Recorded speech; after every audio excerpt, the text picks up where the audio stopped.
Have you ever felt the eerie sensation of being watched? Like someone or something has its eyes on you, even when you're alone. That's what happened to me one rainy autumn morning at a seemingly innocent yard sale, and it still chills me to my core. It was a Saturday, the kind of day where the crisp scent of fallen leaves fills the air and the distant hum of a lawnmower sets a peaceful suburban tone. I wasn't planning on stopping for a yard sale.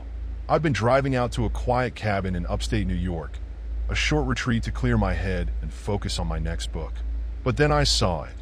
Handwritten signs nailed to telephone poles, leading me down an old gravel road. Yard sale today. Unique finds. The signs read in bold, uneven letters. Something about the word unique hooked me. Curiosity is a dangerous thing, especially for someone like me, who thrives on the strange and unusual. The house appeared as if out of nowhere, tucked into a clearing surrounded by towering oaks. It was old, weathered, with peeling white paint and a sagging porch. The yard sale items were spread across the lawn, despite the drizzle that had started to fall. And yet, no one seemed to care about the weather. I parked my car and stepped out, immediately noticing how unnaturally quiet it was. No birds chirped, no wind rustled the leaves, just the faint patter of rain. A man emerged from the shadows of the porch. He was tall, gaunt, with hollow cheeks and eyes that seemed to sink into his skull.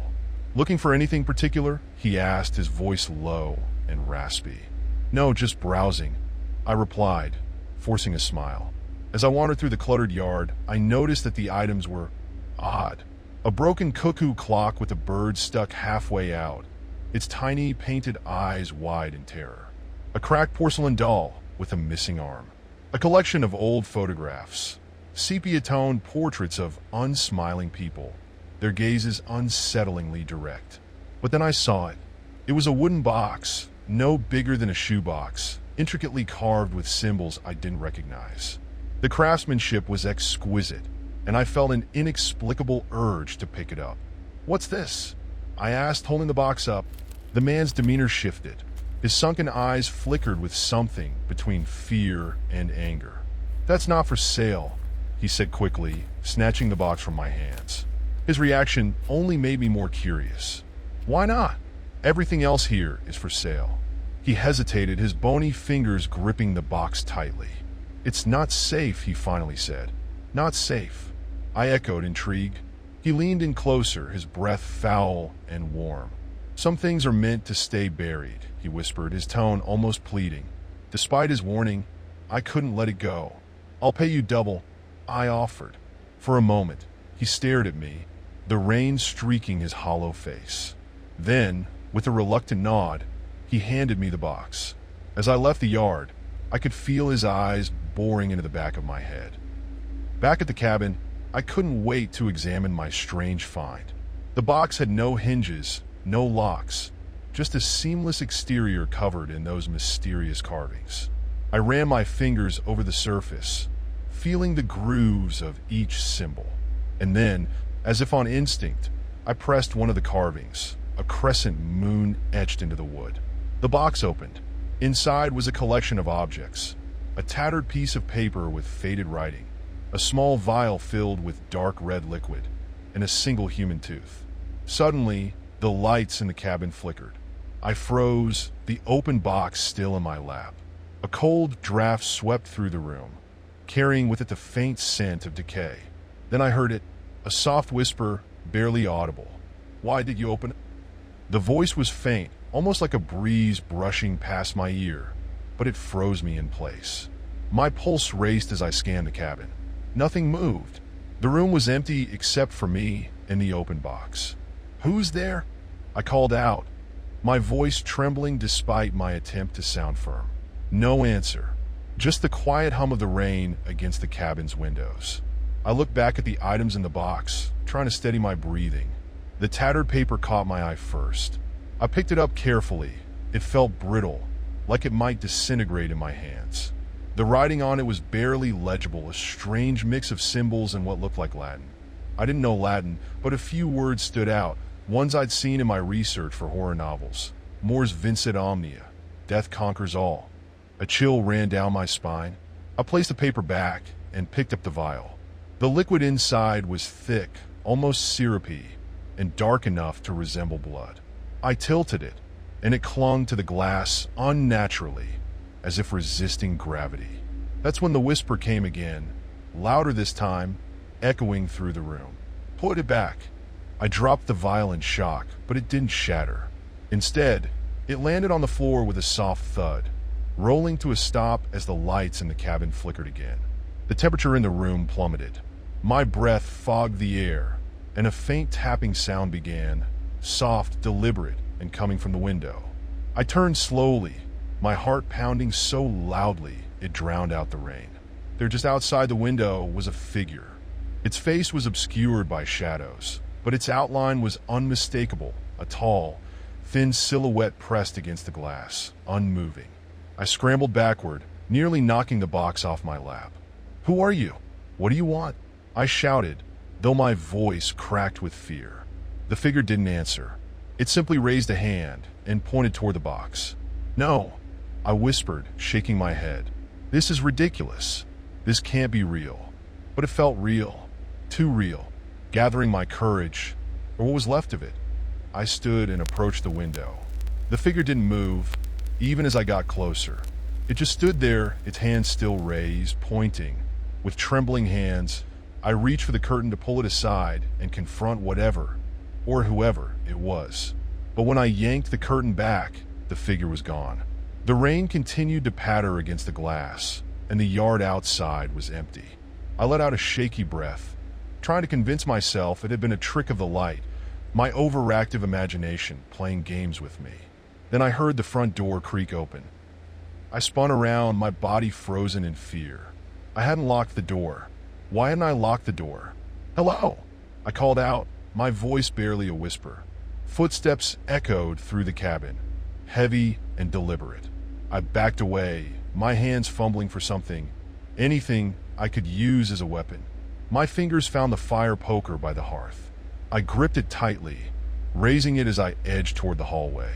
The footsteps grew louder, closer, until they stopped just beyond the doorway. "Put it back," the voice growled, no longer a whisper. It was guttural, angry, and filled with an otherworldly resonance that shook me to my core. The box.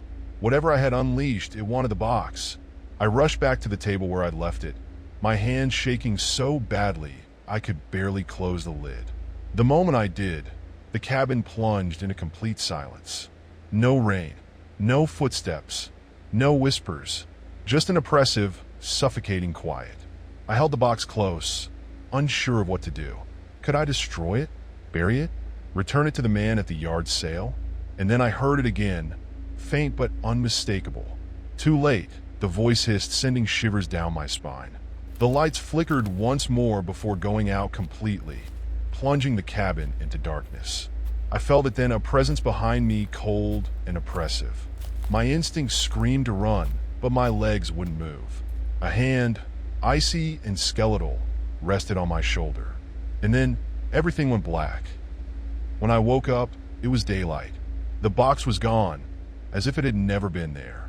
The door was locked, the cabin undisturbed. I left that day, cutting my trip short.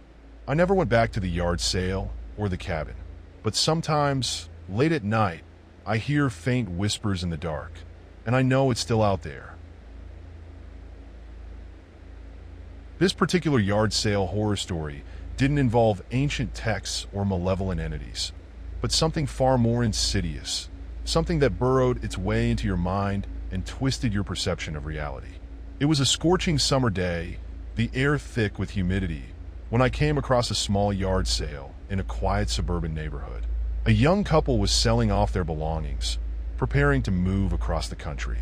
Most of the items were typical yard sale fare: clothes, toys, kitchen appliances. But one item caught my eye. It was a mirror, an ornate, antique mirror with a heavy, gilded frame. The glass was slightly tarnished, giving it an aged, almost ethereal quality. I've always been fascinated by mirrors, by the way they reflect our image back at us, by the way they can distort and manipulate our perception of ourselves. "How much for the mirror?" I asked the young woman. She gave me a hesitant look, To be honest, we were just going to throw it away, she said. It's strange. Strange? I echoed, intrigued. Yeah, she continued, lowering her voice. Ever since we got it, things have been off. We've been having weird dreams, seeing things in the periphery of our vision. We thought it might be the stress of the move, but she trailed off, shaking her head. My interest was piqued. I've always been drawn to the unusual, to the objects that hold a whisper of the uncanny. I'll take it, I said, offering her a small sum. She looked relieved. Are you sure? She asked. You don't have to. I'm sure. I reassured her, already picturing the mirror in my study. I took the mirror home and placed it in my study opposite my writing desk. The room felt different with the mirror there. The air somehow heavier, the shadows deeper. At first, nothing seemed amiss, but as the days turned into weeks, I started to notice subtle changes. I became more forgetful, misplacing objects, losing track of time. My sleep grew restless, plagued by strange, unsettling dreams. And I couldn't shake the feeling that I was being watched, that something was observing me from the shadows. One evening, as I sat at my desk, working on a new story, I glanced at the mirror. My reflection looked back at me, but something was wrong. Its eyes were my eyes. They were darker, colder, filled with an alien intelligence. I blinked, and the image was gone. My own reflection stared back at me, its eyes normal, its expression neutral. I dismissed it as a trick of the light, a figment of my overactive imagination. But the incidents continued. I would catch glimpses of movement in the mirror out of the corner of my eye, fleeting images of shadowy figures lurking just beyond the edge of the glass. The whispers started then, soft and sibilant, barely audible, weaving their way into my thoughts, planting seeds of doubt and paranoia. I began to question my own sanity. Was I imagining things? Was the stress of my work finally getting to me? Or was the mirror, as the young woman had suggested, truly strange? One night, I woke up to find myself standing in front of the mirror, my hand outstretched, touching the cold, smooth surface of the glass. I didn't remember getting out of bed. I didn't remember walking to the study. It was as if some unseen force had drawn me there. My reflection in the mirror smiled at me, a slow, unsettling smile that didn't reach its eyes. And the whispers, louder now, more insistent, filled my mind with a single, terrifying message. You are not you anymore. I recoiled from the mirror, a scream forming in my throat. I stumbled back, knocking over a lamp, plunging the room into darkness. And in the darkness, the whispers continued, promising that the reflection, the other me, was here to stay. The yard sale mirror hadn't just reflected my image, it had stolen it. The following days were a blur of fear and paranoia. I avoided the mirror, yet I felt its presence constantly, a heavy, oppressive weight in the air. The whispers never ceased, a constant chorus of doubt and self-loathing echoing in my mind. They eroded my sense of identity, blurring the lines between reality and illusion. I tried to write, to lose myself in the world of stories, but the words wouldn't come. The whispers mocked my attempts, twisting my narratives into dark, disturbing tales of paranoia and madness. My characters became reflections of my own fractured psyche, their fears and anxieties mirroring my own. My friends and family noticed the change in me. I became withdrawn, irritable, prone to sudden outbursts of anger. They attributed it to stress, to writer's block, but I knew the truth.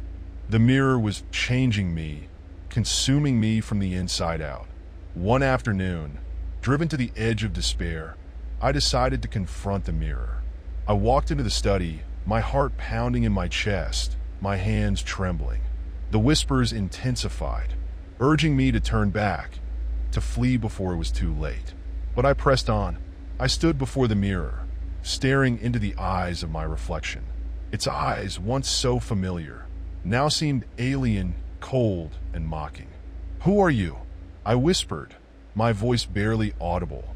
The reflection smiled, that same slow, unsettling smile.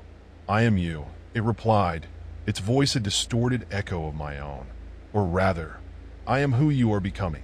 The whispers intensified, swirling around me like a vortex of madness. "We are one," they hissed. "There is no escape." I reached out and touched the surface of the mirror, my fingers tracing the outline of my reflection's face. The glass felt cold, smooth, and strangely inviting. A sense of calm washed over me, a seductive sense of oblivion. "Let me in," the reflection whispered. "Let us become one." I closed my eyes, surrendering to the whispers, to the seductive pull of the mirror. I felt a strange merging, a blurring of boundaries, as my consciousness seemed to seep into the glass. When I opened my eyes, I was no longer looking at my reflection. I was looking out from the mirror, at the room, at my own body standing before the glass, its eyes vacant, its expression empty. The whispers had faded, replaced by a chilling sense of detachment. I was no longer me. I was the reflection, trapped within the gilded frame, watching the empty shell of my former self standing in the study. And I knew, with a terrifying certainty, that I would be trapped there forever, a prisoner of the disturbing yard sale horror that had claimed my identity, my sanity, and my soul. The mirror, once a simple object of reflection, had become my prison, my tormentor, and my eternal tomb. And somewhere, out there, in another unsuspecting yard sale, the mirror waited for its next victim.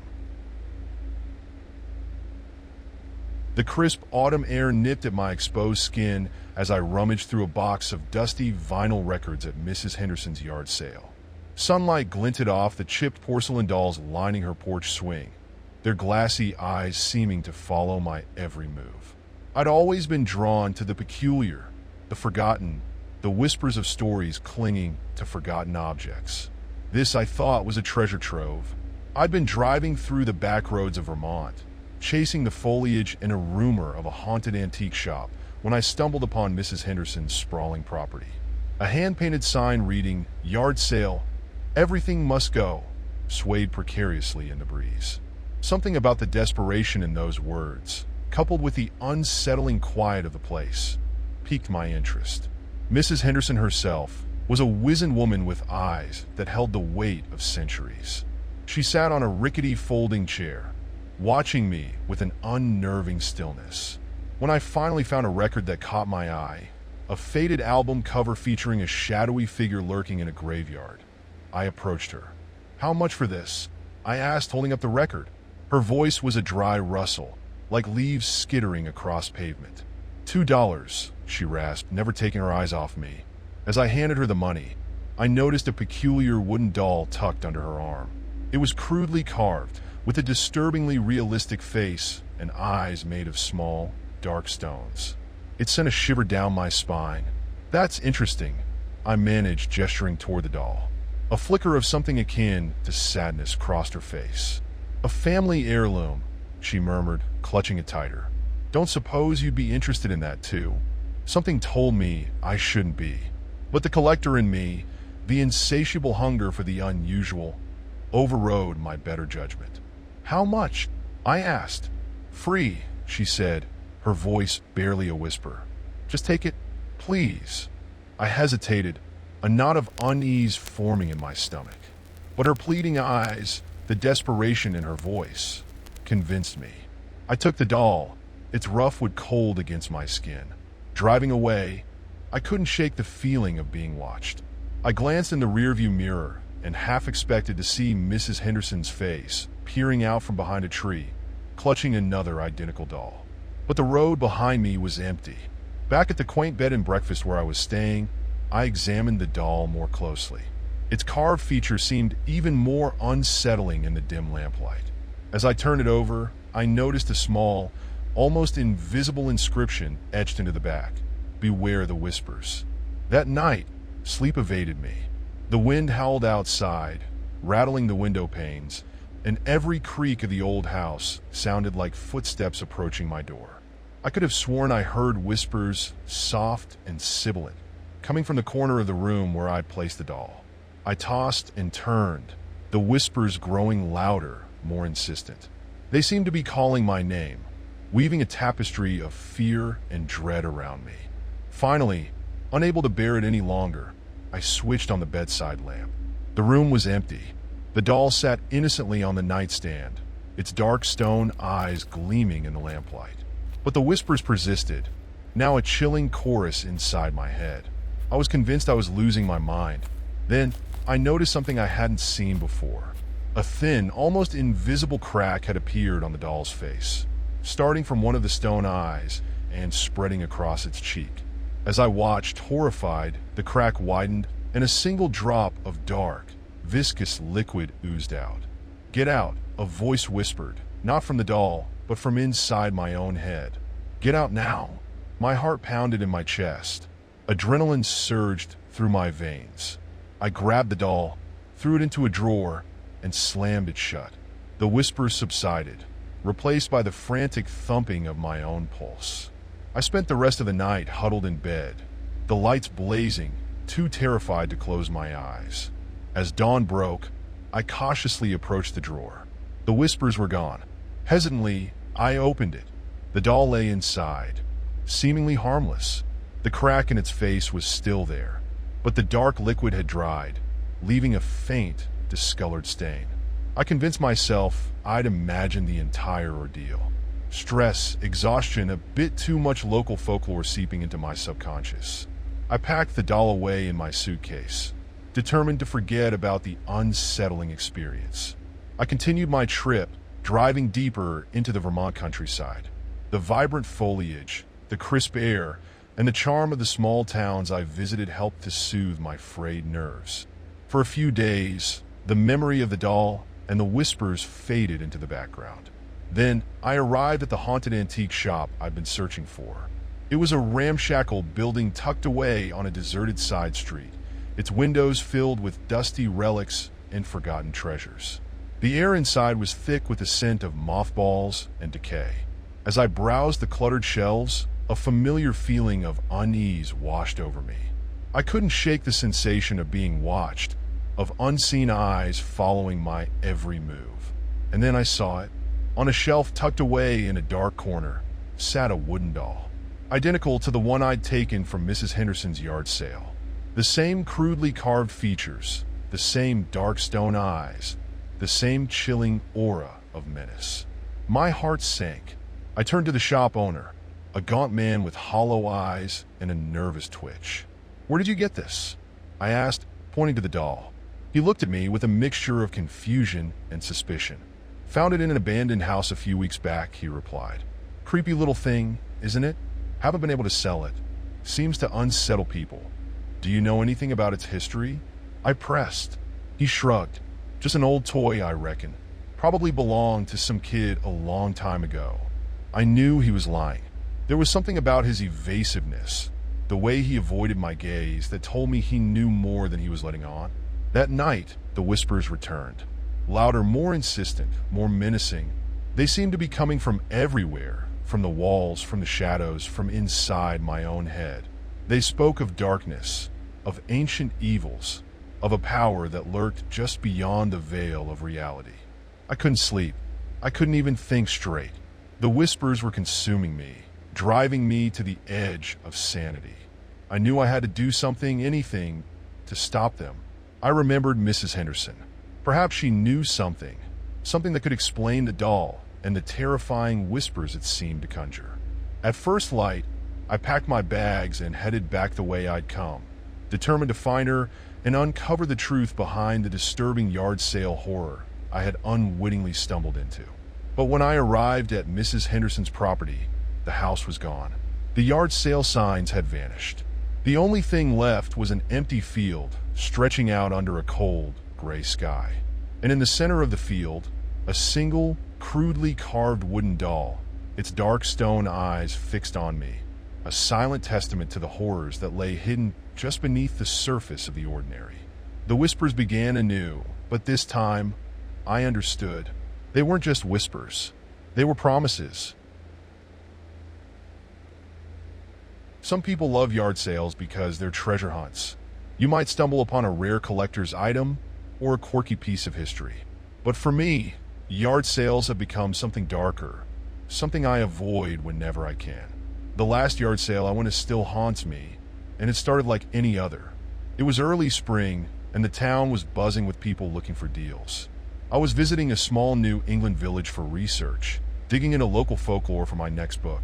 One of the townsfolk had mentioned a peculiar yard sale happening just off the main road at an old farmhouse that had been abandoned for decades.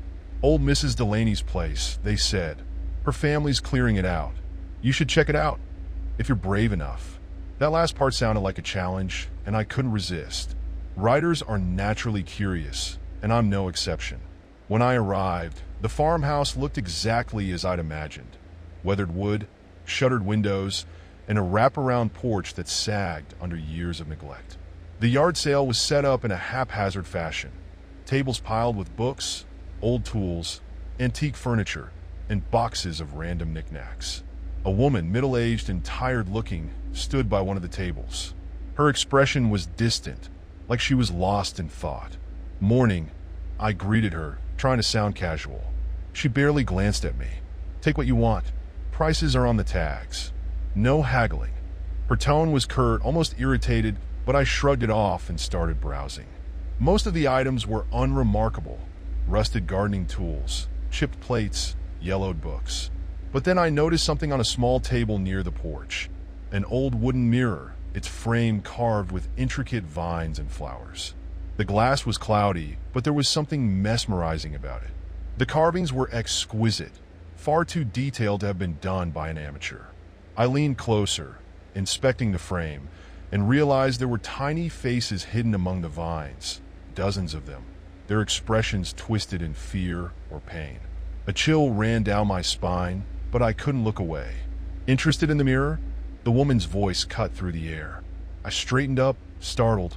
Yeah, what's the story behind it? She hesitated, her eyes darting to the mirror and then away, as if she didn't want to look at it. It's just an old family heirloom. Been here as long as I can remember. Something about her tone felt off, but I didn't press her. How much? $10, she said quickly, like she was eager to be rid of it. I paid her, took the mirror, and headed back to my car. I had no idea at the time that I'd just made the worst purchase of my life. The trouble began that night. I brought the mirror back to the small inn where I was staying, placing it on the dresser opposite the bed. I didn't think much of it as I unpacked my notes and settled in for the evening. But as I lay in bed later, staring at the dark ceiling, I felt uneasy. It was a strange sensation, like I wasn't alone in the room. I turned on the bedside lamp and glanced around. Everything seemed normal. Then my eyes landed on the mirror. The cloudy glass seemed darker than before, like a shadow was moving within it. I sat up, squinting, telling myself it was just my imagination. But then the shadow moved again, more deliberately this time. It wasn't a trick of the light. Something was in the mirror. I got out of bed, my heart pounding, and approached it slowly.